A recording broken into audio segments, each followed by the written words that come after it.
365 days of adventure. And that's kind of how we started that kind of idea that, we should be able to be in East Lothian and adventuring all year round, because a lot of adventure is seen as seasonal, and we try to go like, right, how can we make it sustainable for us as business owners, but also how can we keep clients summer, autumn, winter and spring. So it's that kind of thing that the outdoors is so accessible in Scotland, more so than a lot of places, I would say, that we can definitely do 365 days a year.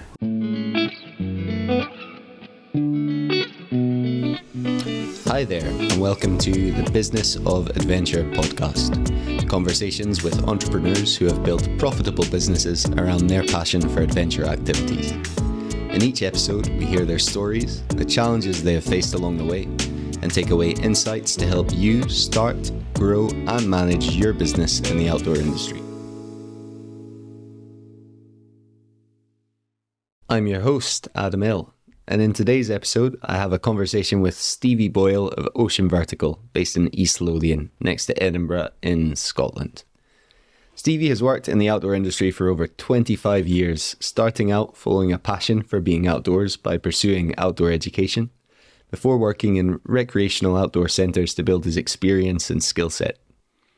He then moved into youth work, focusing on personal and social development for all with an organisation called Strive Adventure, before in 2018 setting up his company Ocean Vertical. Ocean Vertical runs adventure activities throughout the year with a focus on helping people make the most of the amazing opportunities that Scotland has to offer, from coastal adventure sports to winter mountaineering.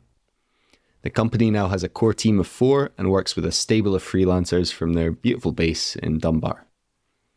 This was a really interesting conversation in which we talk about having co-founders in an adventure business and how roles and responsibilities are split, how becoming a trainer assessor for other instructors has been important for Stevie's career, the elements of marketing adventure activities, sourcing ethical and environmentally friendly equipment and the challenge of neoprene, and how getting hold of Ocean Vertical's building last year has impacted the business and helped it reach new markets.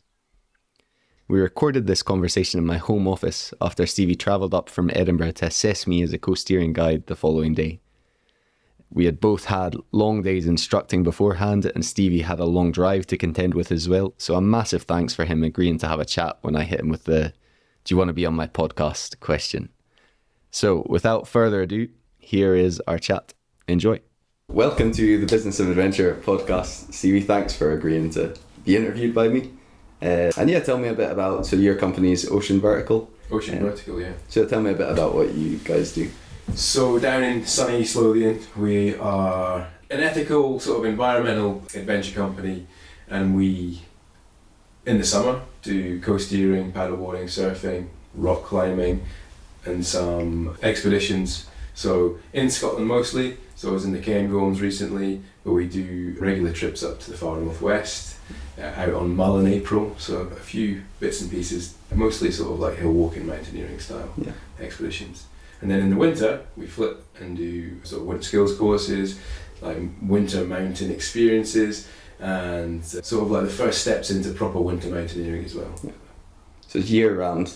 As much as we can be, it's year round. And we also, we're doing our first foreign trip to Nepal this autumn, so November. Are you going? I am going. That's awesome. You're going, yeah. That's exciting. That's cool. So definitely different from what I do then, in that mine's seasonal, so I'm doing April through October and then I've time off. Yeah. So how do you find that you kind of, I take it you just treat it like a normal job and you have your holiday set out and you take however many weeks holiday a year, or how does it work? Is it a bit more flexible than that? No, it's not. It's not flexible. Yeah. So like, I would say that the workload is tough to balance. Yeah. So like you don't get any time off in terms of like, because we are trying to keep like 365 days of adventure, and that's kind of how we started that kind of idea that we should be able to be in East Lothian and adventuring all year round, because a lot of adventure is seen as seasonal, and we try to go like, right, how can we make it sustainable for us as business owners, but also how can we keep clients with anything, sort of like what everything that Scotland has to offer, and that's like summer, autumn, winter and spring. So it's that kind of thing that the outdoors is so accessible in Scotland, more so than a lot of places, I would say, that, you know, we can definitely do 365 days a year. And getting that balance is tough in terms of like the time off, the time with the family and the commitment to work as well. There's a real balance, and it's a hard one to get right. Yeah, no, absolutely. Towards the end of my season, I love what I do, but towards the end of the season, I'm like, right, I'm ready for a break now. You know, I've been teaching day in, day out. So I'm looking forward to November time when I'm like, right, I've got no more work to do and I can take a break. But I guess you just you maybe have that with the end of the water sports season, but then you know, now I'm going to have to get my head into mountaineering mode or get myself prepared to climb or whatever the kind of winter sports are. And it's hard. Flipping the switch. It is a hard, and it is a sort of that mindset flip. And we do have shoulder seasons that are a bit quieter. Yeah. So that transition, although it's a bit of a weird one. So we were co-steering right into December last year, and I can't imagine we won't be doing that this year as well. Although obviously we're going to be in Nepal in November for a couple of weeks. I would imagine that back in East Lothian, because while we're away, the guys will still be doing co-steering right the way through, and then that December period where people, and I see it into the back end of November where people have their sights on Christmas and aren't spending as much money as they maybe would be, or like in different parts of the year. That's kind of like a quieter time, so like November, December. And then out of the winter, so we're looking at sort of March, April into the first type of May, we're quite quiet in that period too. So it gives it a little bit of respite, but it's quite hard to switch off from that because, like you'll know, like working as we do, coaches, instructors, guides, you want to give people the best possible experience every single time. So everybody that comes through the door, whether it's their first time or, you know, they're a regular customer or client, you really want to be working as best you can so they get as best experience as possible, and that does consume a lot of sort of emotional energy, you know. So I sort of envy you having just been like, do you know what, I'm done. Like you won't see me again until May. See you later. Yeah, I mean it's even just, I look forward to the off season just to have some time to actually catch up with all the admin that I've been chasing the whole season. You know, I'm trying to get there, but I've not quite got on top of it. And then, I mean, I didn't actually do this last off season. I just kind of ignored it until the new. That's not entirely true, but I ignored it a little bit until closer to the new season. But this year, I'm going to keep on top of it. Keep on top of the social media all off season. It's such a massive because you're pretty much doing it on your own. It's a huge job. So Ocean Vertical started with me and Adrian as co-founders. Yeah. So there was always someone else there. And then with Molly coming on board as another director, and then we took on a member of staff, the theory is that everything's spread, and I suppose you don't have that sort of backup. Yeah. There's nobody sort of like supporting you really in terms of your business. So yeah, it's a hard, like you're saying, you have to be the marketer, you have to be the instructor guide, you also have to do all of the other admin. Just moving kit around is so time consuming. Yeah. You know? So yeah, it's a tough job. I think that's a good segue. Earlier you said, you kind of mentioned one of the reasons why you want to do 365 days of adventure, apart from promoting that you can do adventure in Scotland all year round, but also that it helps support the business and sustain the business because you're able to have an income year round instead of it being seasonal. And I think it's really important, particularly because you have staff and you have co-founders as well, so you have maybe multiple salaries that people need to be getting paid. So how do you split the roles? What are your roles? Who are your co-founders and what do they do? Absolutely. It's an interesting one. And like you're saying, as soon as you start adding people, the necessity to make more money is there. Because if you're, like you're saying, you're sustaining salaries year round rather than using seasonal staff and all that kind of stuff. So it's a tough one. And we've got freelancers too. So absolutely, it's the more people you have, the harder it is to generate that kind of, you know, the pressure. The commercial pressure is massive, you know. So Ocean Verticals was kind of set up around my skill set. So I'd been working 25 years, well it's 25 years now, so it wasn't before, it was 20 years. And it was all based on my skill set. So the pressure was on me to do it pretty much exclusively all the delivery. So that's like flipping, like, you know, between coast steering, paddle boarding, doing rock climbing, being out in the mountains and everything like that. We've now got Jacob, who is also, he's our activities manager. So he's doing a lot of the admin in terms of bookings and organisation to make sure that people are where they need to be. So either staff or clients. Molly does all of the social media marketing and also working with our corporate sort of offer. And then Adrian is doing the facilities, so we've got quite a nice stable building, and he also does all the finance, so everything, all the invoicing, all of that kind of the financial management and administration of the business, which is a big job.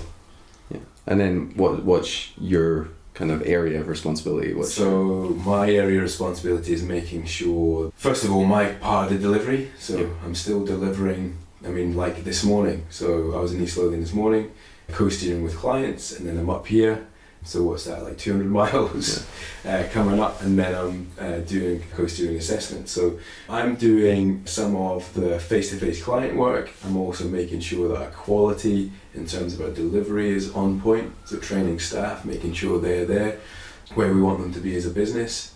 Then on top of that, it's like the activity administration, so making sure our license is good and we're all following those procedures, insurance, making sure that our ratios are in line with national governing bodies, safety, all health and safety stuff, all the procurement of kit. It's kind of maybe like an operations manager. As well as delivery. Yeah. I don't know what so my title is head of adventure. Okay. Yeah. And Jacob's our activities manager, so it's maybe, you know, I don't know. There's a lot. I do quite a lot, and it's quite varied. Yeah. So quite a lot of face-to-face, and then a lot of the health and safety stuff that goes on with an adventure company. Yeah. So I want to get back to talking a little bit about your partners and how you kind of came to meet your partners. Okay. And, you know, how you chose, or how your partners chose you, or how that came about. But before that, I think it would be kind of beneficial to go a bit back into your history of like what you did before Ocean Vertical and how you ended up getting to the point where you were ready to kind of co-found or found your own business. So how did you get your start in the kind of outdoor industry? Yeah, it's an interesting one. So it takes me back to, I had to start at school basically. Okay. So I wasn't academic, and I was in some ways, but other ways I didn't have much interest. Really, a lot of the things I was interested in was all about visual communications. So art and design, graphic communication, that kind of stuff is the thing that engaged me the most at school. And yeah, I did some physics, I did some like maths and English and things like that, but it didn't really, I knew I had to do it. I kind of just played the game on that stuff, because it's like, you need those exams. So I did the very bare minimum in terms of that stuff. But actually I was always going outdoors to sort of, what's the right word, maybe to relax, or I would always find myself sort of in, like even when I was training for rugby, I used to run on rocks. Like I would run down the beach, but I'd also run on rocks, like down by the coastline and things like that. I'd always wanted to climb things. So it's always been sort of like a passion of mine. I would always find myself in wild places just as a kid to hang out. And through that, and a particular teacher at school, he's a biology teacher, a science teacher, and he ran a regular trip to Nethy Bridge in Cairngorms. So I'd heard about that, and he was like, you should come along, it's fun, all that kind of stuff. And I did really enjoy it, and I went back year after year after year, and one year he just made a really offhand sort of comment. He was like, you know, people do this for a living. And I was like, what are you talking about? And we were actually walking past Glenmore Lodge at the time. And he was like, yeah, in there they do mountaineering, they do kayaking, they do all this stuff. And I never really thought about it until I was looking at exiting school in 6th year. And I kind of had a choice of doing art-based stuff. Like, I don't know what it would have been. I'm quite interested in fashion and sort of pattern design and all that kind of stuff. But then there was also the opportunity to do an outdoor ed course at what was Telford College at the time. And for whatever reason, I chose to do that. Maybe it was because I probably couldn't have faced like another 4 years in another academic institution, and thinking that a really practical course for a short amount of time with the prospects of jobs after and going straight into work sealed the deal, basically. So I spent a year at Telford College and got a really broad base of qualifications, but like low level, and then went straight into big residential outdoor centres. Okay. And I enjoyed that process of the big sort of busy outdoor centres, like building rapport with people quickly and then doing quite adventurous fun stuff with kids. So it was like a lot of it was transitions, like primary 7 transition stuff. So that was that, and you know, I worked my way through, and I always had goals like I want to win a contract. It was all seasonal, and I was like, well, seasonal's okay, but what is it that I need to do to get a full-time job doing this? So then I thought that I got a full-time job working for the same company, and just kind of built up qualification base. And then I got to a point where I was like, I understood that what the power of outdoor education and what is possible in terms of like taking people on adventures and pushing themselves and that personal and social development aspect of it, and decided that the big residential outdoor centres probably wasn't for me, and I got into youth work.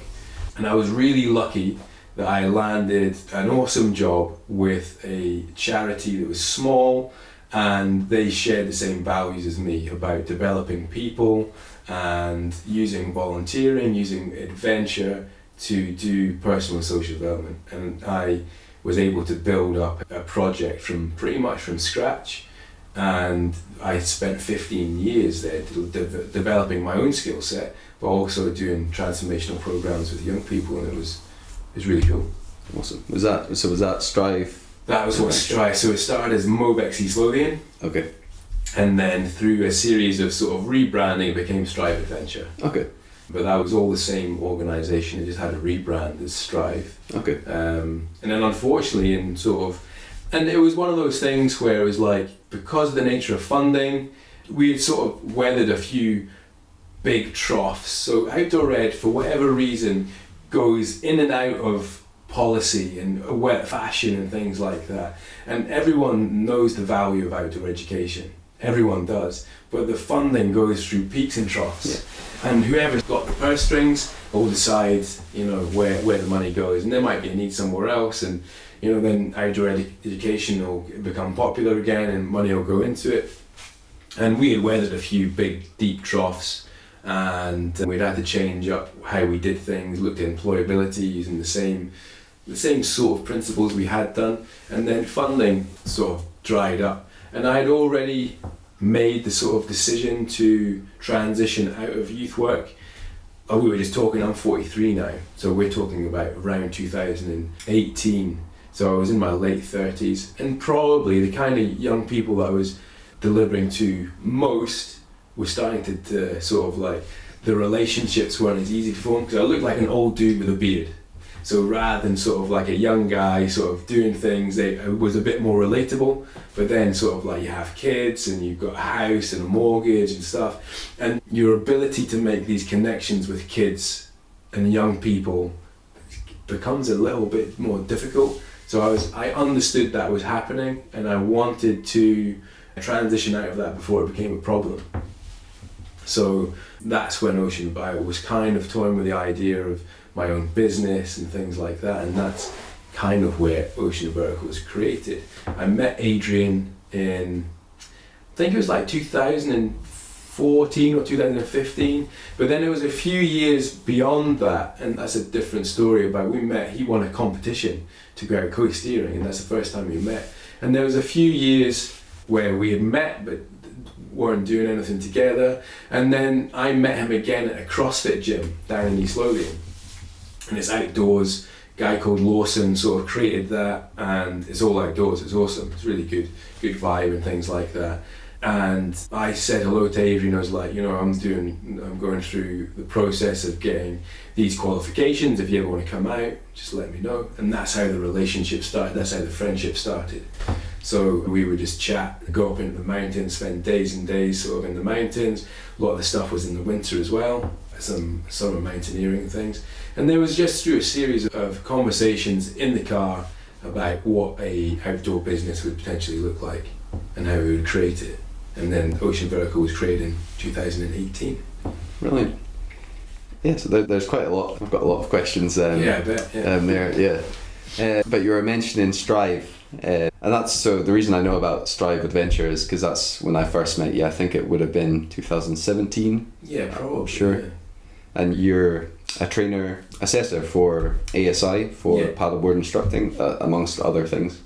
I think you're a trainer assessor for lifeguarding, steering. There's a story about SLSGB, but I'm still an assessor for the Academy of Surf Instructors, paddleboarding. Yeah, and that's how we so that's how I met when I first got my qualification, and that happened at Strive Adventure. And so I did want to ask a bit about, you're quite highly qualified in terms of the different things that you can teach instructors to instruct. So you can we're away to do a co-steering assessment tomorrow. We've done a course about co-steering in October last year. Are you a trainer assessor for beach lifeguarding also? So it used to be. Okay. So I'm a former Surf Lifesaving Great Britain trainer assessor, but in 2020 it was hard to do things, and I sort of fell off I basically didn't do enough courses or CPD during that year. It was like I was hustling, I was doing other stuff, and my qualification ran out during 2020, which it's harsh, but it's whatever. It is what it is. So in your career in outdoor instructing, how important to your career has it been to instruct other instructors and not necessarily customers or clients? So I suppose that's only really happened towards, I was going to say the end of my career, but it had taken a long time to get to that point. And I always so I've always been this sort of like, it's always seen as derogatory being a jack of all trades, and it's like master of nothing, but it's like generalist. So I've always done that, but I've gotten to the point now where, because I've been doing all of those things for so long, I'm actually I'm good at a broad range of things. And then things started to happen where, like, I was quite an early adopter of paddleboarding, and then going through, and I didn't rush into the qualification because I don't like that. I saw the commercial opportunity to do paddleboarding, but I spent 2 years paddleboarding before I went for the qualification, just to make sure that everything was there, keeping an eye on things, because I was seeing people going for the qualifications. It was like, well, okay, that's fair enough. But I wanted to make sure that when I was an instructor of anything, that my competency is really quite high, and keep that up. And because of that, and because of, at that point, I was looking for, because I'd been there dealing with the ASI and trying to get them to come and do the workshop that I took part in for the first one, and then doing sort of water safety and rescue, then other people were saying, like, can you get in touch with the ASI and sort out this, that and the next thing. And then talking to Tanya, who is still the CEO of the ASI, sort of saying, like, what's the pathway? How do I get from just an instructor to a trainer and assessor, and can I run workshops, and what would that process look like? So it's asking questions is how that happened. And then through time and building a relationship, and obviously the credibility of having different sort of like qualifications, a trainer and assessor and things like that, then they were able to be like, oh, this guy's serious, and we can bring him on board and all that kind of stuff. And it's been awesome. So now I'm doing things down in Hartlepool. I've done some other things down in Cheshire and run regular workshops in Scotland now as well. So it's awesome. And it's good fun. But the question was, like, how important is it to your career? Yeah, so it's important to me in terms of variety, I think. Yeah. So I think in terms of the amount of work that I do, it needs to be varied, it needs to keep me on my toes. So working at you'll know yourself, when you're working at like beginner sort of stuff, you're probably working at like 30% of what you're capable of. And when you have to justify your position on things, like an instructor who's been instructing for a long time will ask you a question about something they either don't understand or don't agree with, or you have to then justify your position, and that keeps you on your toes, and it really makes your practice better. So that learning experience, like through a workshop, is like, I'm not the finished article, but I can say why I do things, and I can position myself in other places to say, okay, is what am I doing? That reflective practice, is everything that I'm doing like legit? Because when questions are fielded by people who are either just inquisitive or don't agree, you need to back up your position, and that then you might still be working physically at 30%, but actually it's a heightened mental sort of game, isn't it? So it's like your theory and your practice need to be a much higher level. So that's what pushes me into those kind of places, and it's. So do you mean through kind of instructing other instructors or people who are perhaps like beyond like the beginner level of whatever activity it is, through having to instruct them and kind of answer questions that they ask, that makes you kind of reflect on your own kind of method of instructing and helps you improve yourself as an instructor for clients as well? Exactly right. Yeah, the benefit is definitely the people who are coming to you for maybe the first time, it really does benefit them. But it's about personal growth as well. I don't think I get over like, that's me finished, I don't need to learn anymore. I think that would be a horrible position to be in, you know, where you're sort of like close to that kind of learning. Because every time I go out, I'd learn something. You know, I see something that I've never seen before, like just the environments that we work in. And I always say this during instructor workshops, co-steering and paddleboarding. And when I used to do the surf lifesaving stuff, is like, if someone doesn't do what you think you've asked them to do, it's kind of on the instructor, because you've not communicated yourself properly to them. So it's like your communication skills are a reflection of how they perform. And sometimes we don't get it right, and sometimes we do. So that's like, I enjoy that process. That's a really interesting way to think about that. So it reminded me of something that happened last season. I had a girl working for me on a freelance basis, delivering some paddleboard lessons. So she got her qualification. She's quite a personable person. She was doing well, you know, nice person. But she maybe wasn't particularly confident, or maybe not the best communicator in terms of communicating to clients. Maybe that's not particularly fair. Maybe more what I want to say is that she didn't really have the switch where when things started to look like they were going a little bit wrong and it needed an early intervention, and for her to switch from being really friendly to just being a bit more, okay, now you've got to listen to me now we're going to do this. She didn't have that. And there was one particular occasion where they were paddleboarding Cullen Beach. Like, you know, this wind isn't maybe the best, so stick within the shelter of this break wall. And they didn't. So I'm watching, and then I see all the clients getting blown out beyond the break wall, and I'm like, what's she doing? And I ended up going in, and then we both got them back in, and it wasn't a drama in the end. But she said to me, well, I told them not to do that.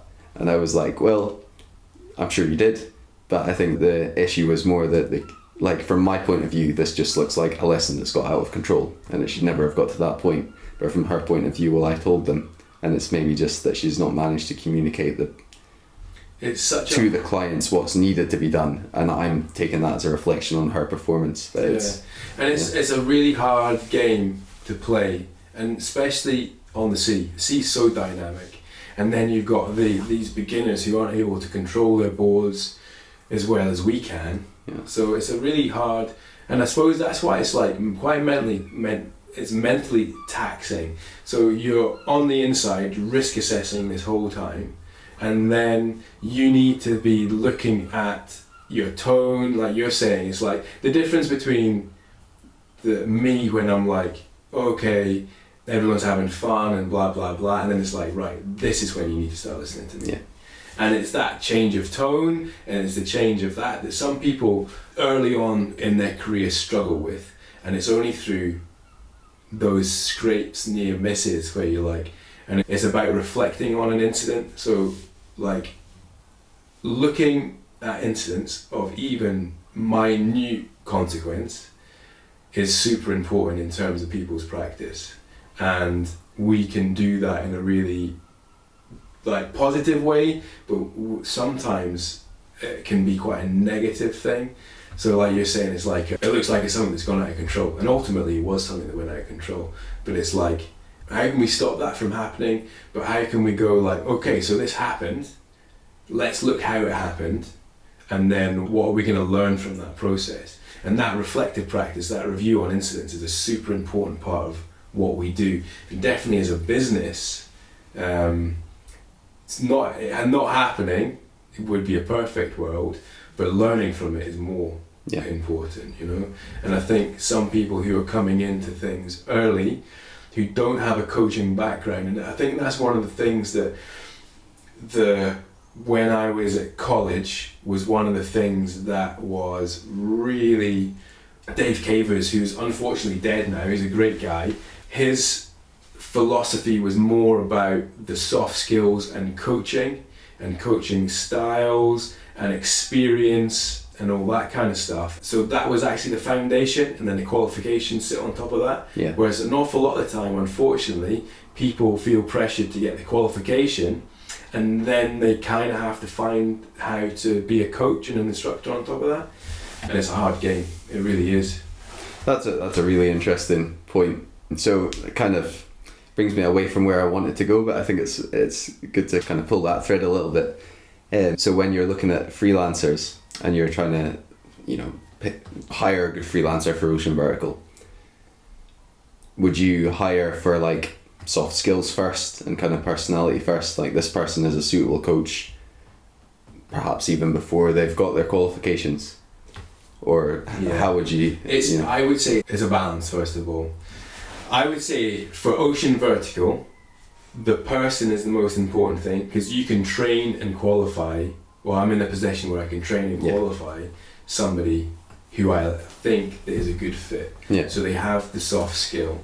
What in a perfect world, what we have is someone who's very competent and socially competent as well. So their technical ability is awesome, and then their social ability is even better. So the thing that I noticed the most when I was working in big outdoor centres was there was some really highly competent people that couldn't hold a conversation except about the discipline that they were interested in. Yeah. So they were kayakers, and that's all they talked about. And that's all they could talk about. They couldn't talk about sort of like, I'm not talking about chatting about football, I'm talking about holding conversations without then reverting to like what climb they're on and the number 4 nut placement and all that kind of stuff. It's like, wow, that's pretty sort of like niche conversations. Yeah. And for most people, it's just completely on a different dimension to where they're at in terms of a client turning up on the session and doing paddleboarding, you know.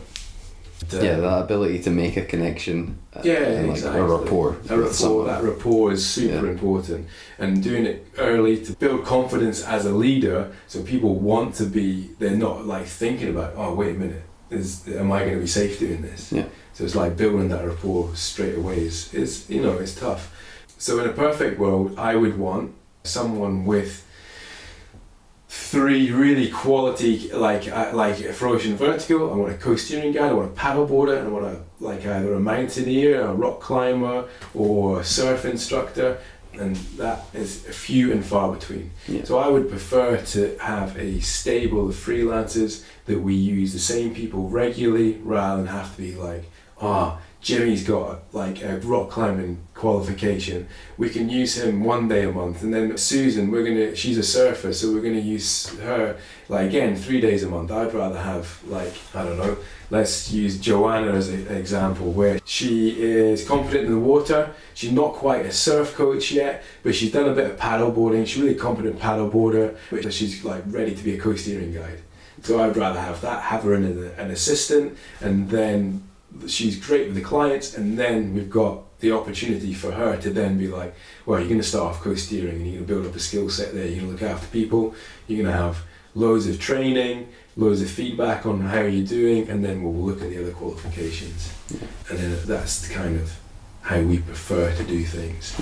Yeah, I think that's a good way of going about it. So going back to, so you used to be working youth work. Yeah. So I think it's quite interesting, you've had a long career in kind of youth work in the outdoors.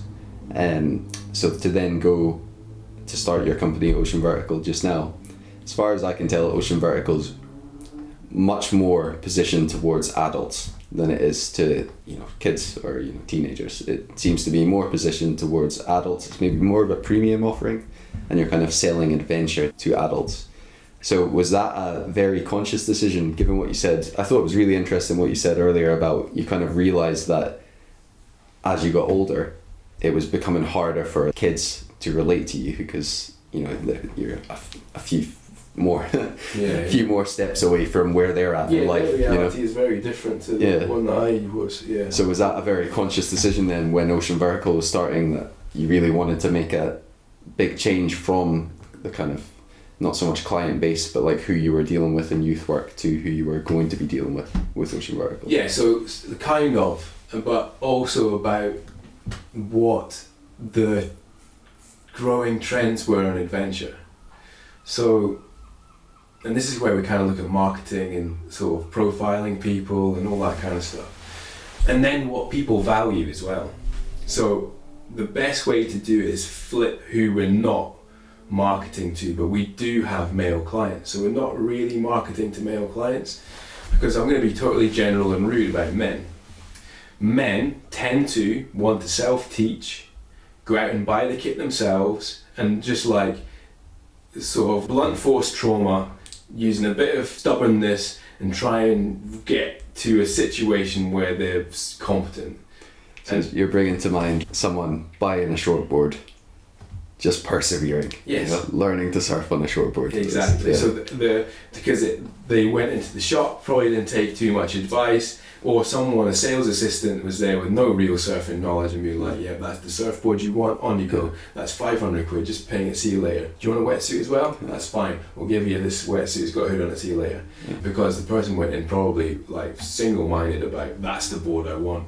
I've seen someone surfing, that's the board I want. So, and I have to hold my hand up and say, I've learned sport like that too. Yeah. And that's just the way it is. And whereas our main client, not all of them, because there are men out there who value coaching, or being like, oh wait a minute, my skill set's not quite where I'm at. What is going on? Oh, I probably need some coaching, because maybe they've had some coaching before and understand the process and aren't intimidated by it. And I think that's sometimes about why men don't like going to see a professional, because they're kind of like, they admitted defeat or something like that. I don't know what the psychology is. I can only comment on myself that when I have been coached, my skill level has just skyrocketed. Yeah. You know, and it's like such a profound and kind of easy process if you let yourself go to it. Anyway, women tend to, and again generally, tend to value the skill set of someone who's more competent and then can deliver a safe, friendly activity. You know, so they feel safe, they feel looked after, they understand the benefits of having a high quality coach or instructor show them how to do something. Yeah. So would you say then your kind of marketing, it's maybe not your like main area of responsibility, but generally your marketing in Ocean Vertical is more aimed towards women as a kind of target market? Yeah, we try not. So we're not like women only groups and things like that. Yeah. But because when me and Adrian were talking about it, like Adrian didn't, like when I was saying to him, this is the people who are going to buy our offer, he was kind of not resistant to it, but surprised I would say that. And then I said to him, like, what we just talked about, when was the last time you paid for a sports coach? Like, when did you ever do that? And he's like, oh yeah, you're right. So yeah, it's not sort of like, it isn't, because like I said, our male clients are like, and talking again about sort of these general marketing and branding rules, when you have men turning up for your product, they are super brand loyal. They love what you do, they invest in it, and they love it, and they will come back again and again and again and again. So that's one of the great things about male clients. If you can harness those male clients, they're super loyal. So we try not to just go like, this is women only kind of stuff, because it's really off-putting, even for some women. They don't want to be involved in that kind of space. So it's quite a hard balance between knowing that a bulk of our business is female, but also not being off-putting to people who might. It is complicated. Yeah. And I think we're always trying to balance that to make it not so it's really female focused, but also not making it really masculine to put off other people. And we do suffer a little bit from that, the hero pose stuff, the visuals of the heroes standing on mountains, and it's more about the how we really do things, which is about a nurturing, coaching process that is taking people in a really supportive way and moving them through their own journey at whatever speed they need to. Yeah. So we suffer a little bit from that. The hero posters of like people on mountaintops and the really powerful visual images of paddleboarders in stunning environments, and trying to make it as accessible as possible and not being off-putting to people who are genuinely nervous about, they have a desire to do these awesome activities, but they, we want people to picture themselves in those photographs rather than being like, oh, I could never do that because it seems unattainable. Like those hero images, do you know what I mean? Yeah, that's a really, really good point. Something I've never thought about before is, so in my marketing, a lot of it's, smiling faces, but we aren't offering activities like, climbing a mountain. So I guess it's like how to translate being at the top of the mountain, which is somewhere where maybe your clients want to be. But like how to make that through imagery seem accessible to them without like excluding them or putting them off. So that's an interesting point. I never thought about that. We talk a lot about our visual identity, so the brand. But you can tell that by like it's well put together. Like the social media and the branding, it is like clearly. It's not just randomly put together. There's clearly some strategy and planning that's went to it. So it's all quite cohesive is the word I'm looking for. Yeah. And we always check when something is off brand. So not cutting corners in terms of safety, but making things easier for ourselves. Sometimes we'll be like, is what we're doing on brand? And it's really important that we keep, like you're saying, there's a theme and it's like, it needs to be ocean vertical. So it's like, is that on brand? And me and Jacob had a conversation about that. And it was about equipment. And it was like, it would be easier not to use, and I can't even remember what it was. And it wasn't to do with safety, it was to do with convenience for us. And I was like, well, actually that's not on brand. That is not the same experience as someone would be getting on a different day just because it makes our life easier. It's not on brand. And he agreed, and we were like, right, we're not going to even talk about that. We're going to set out everything exactly the same way, and then we're going to deliver the activity as we would do for anybody else. So there was a conversation that happened regularly. Yeah, that's interesting. And do you have like a mission statement and kind of like a vision and define values or anything like that? So I couldn't reel them off, and maybe we should need to review them if I can't remember them, but I know that we kind of work towards them. So the idea is that, and I was talking to clients about this today, and it's about the benefits of physical and mental health in the outdoors. So using the outdoors is amazing for physical and mental health, but also that idea that we're not doing any harm to the environment. So that idea that the product is not actually coasteering or paddleboarding or surfing or mountaineering. The product is actually the spaces we use, the wildernesses we use. So protecting and maintaining our office, our product, is forefront for us.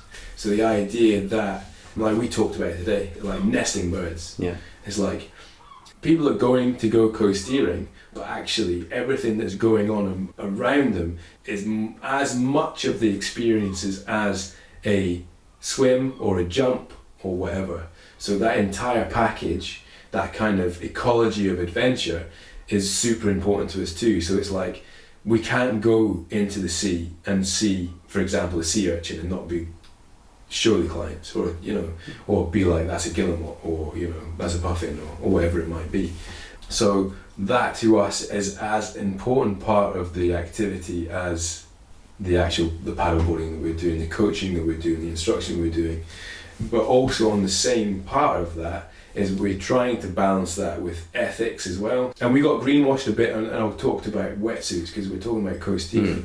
So it's like, if we're talking about the local environment being important, then we have to think about the global environment being important. So how are we going to put people in wetsuits that's ethical and environmentally friendly? And we actually thought we had sorted that with limestone-based neoprene. So Yamamoto or Japanese neoprene or limestone neoprene is made out of what I thought was a waste product from the cement sort of concrete industry, and then is created into rubber, which is amazing that they can even do that. It's like a miracle of chemistry. But unfortunately you're still left with this stuff called chloroprene, which is actually very damaging to the environment. It's even worse for human health.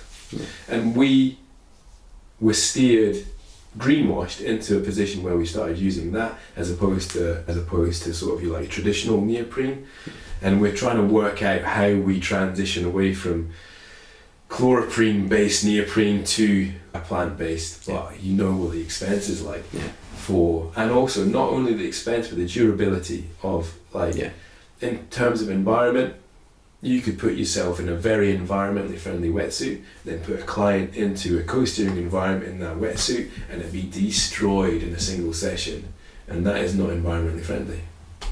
But then it's a hard balance. But how much of that responsibility can you put on yourself when the solution, because it's an environmental problem, but it's also a business problem, and you have to be able to make viable business decisions. So you can't put all that responsibility on yourself when the solution doesn't exist. Yeah, to a certain extent.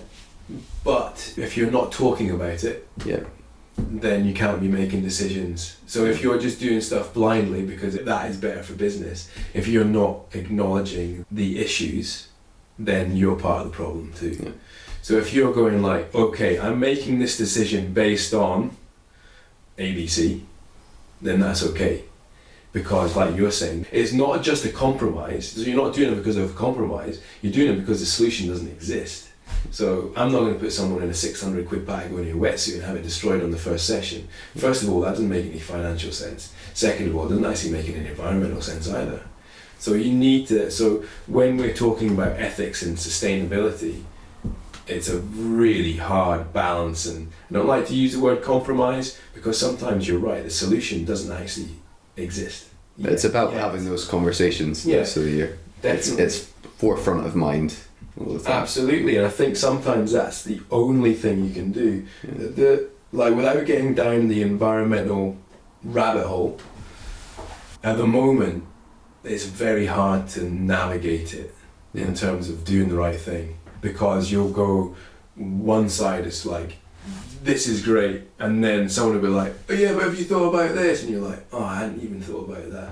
So it's about navigating and trying to make as good informed decisions as possible. And as we all know, sometimes the thing that you are shown does not have all the facts attached to it. Yeah. Because that, again, that's good marketing, isn't it?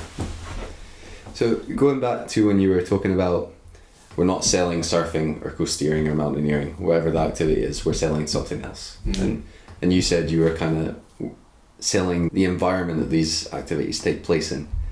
So my kind of impression, if I was to look at Ocean Vertical's branding, would be that you're selling adventure. That's how I would characterise it, which I think is quite interesting, in contrast to the way that I've positioned Blue Coast, which is, I would say we're selling, like, so our mission statement begins with Blue Coast helps people feel good by, and then, the activities we offer. So we're more focused on the well-being aspect of it and the kind of physical and mental health. But you did mention that's something that was important to Ocean Vertical as well. Absolutely.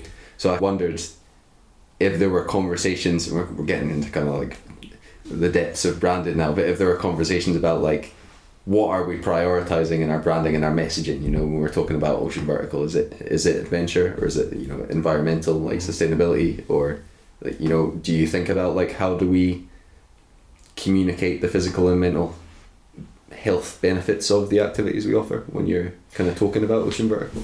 Yeah, do we? Probably not as much as we could.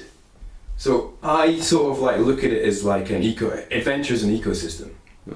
So part of that is the environment you're working in. Part of that is keeping people safe, but them understanding how to make good decisions. So like the idea that me and Adrian talked early about creating independent adventures.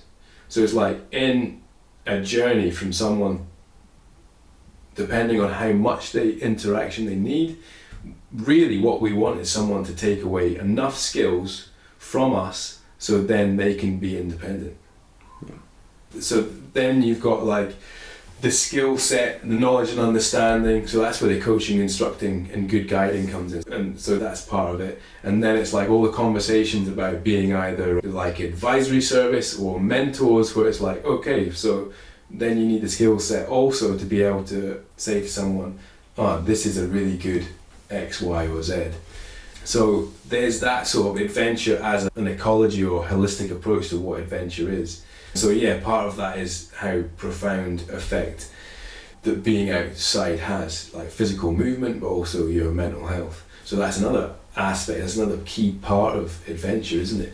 Pushing yourself, so that personal growth as well. So it's like how resilient you can possibly be as well. So again, but that's an aspect of mental health too. But we talk about that as well. That and we're starting to do some more personal social development with young people. We got some funding from the lottery to do a mental health program. So we're going to be doing that too. So kind of the youth work is coming back into it slightly. But we're in a slightly different position. And I don't know if that really answered your question, but it's kind of like, that ecology of adventure. So there's so much going on, there's so many parts to adventure, and we're trying to encapsulate all of it as best we can. Yeah, cool. Yeah, so Ocean Vertical is based near Edinburgh, Dunbar, which is a pretty big market, or a bigger market than up here anyway. Yeah. You've got more tourists and more local people, and so for that reason there's a lot more competitors. You've got more adventure companies in that area than I have kind of surf schools or paddleboard schools up here, for example. So what would you say is the main thing that Ocean Vertical does to make it stand out from its competitors? So this is going to sound like massive ego, but we don't see ourselves as having many competitors. And I think that is one of the things. The other thing that me and Adrian talked about probably today, and it might have been yesterday or this week, is that we have an abundance mindset. So there is more than enough to go around. I always talk, we were laughing because it was funny. Someone had been, shaken up by something that we were potentially going to do. And I equated it to George Street in Edinburgh only having one clothes shop on it. So that would be a bizarre situation, wouldn't it? Yeah. Where you walk into a city centre and it's like, that's the clothes shop, that's the shoe shop, like the old school butcher, baker, candlestick maker, and that's, nobody else can do that.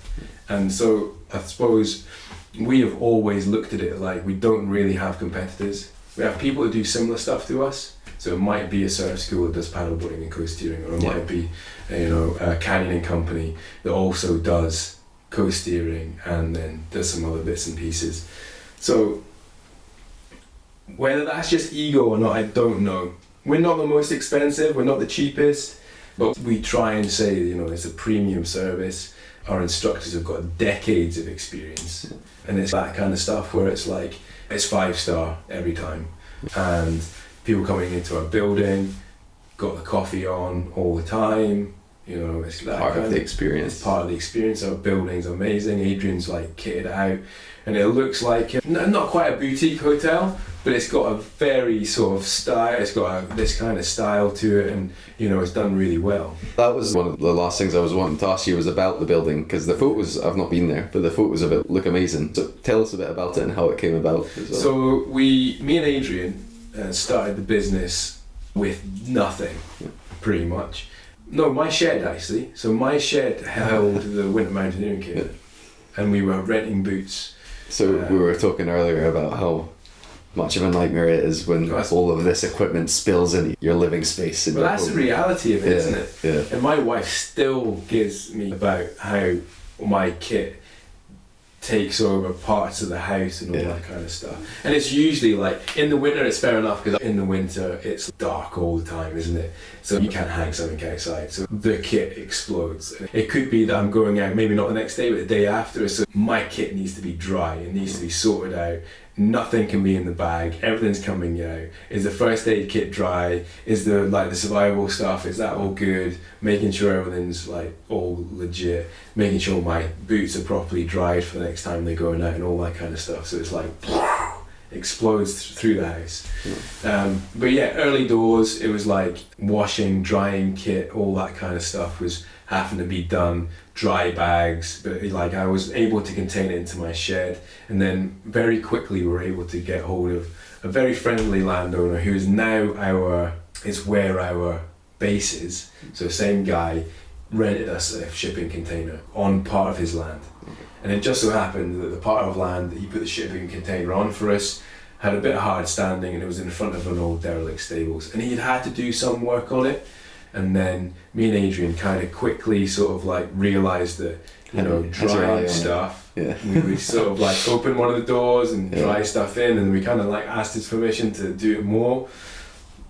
And then we noticed there was another bit of the building that wasn't used, so we were like, can we just have that courtyard that was in the back?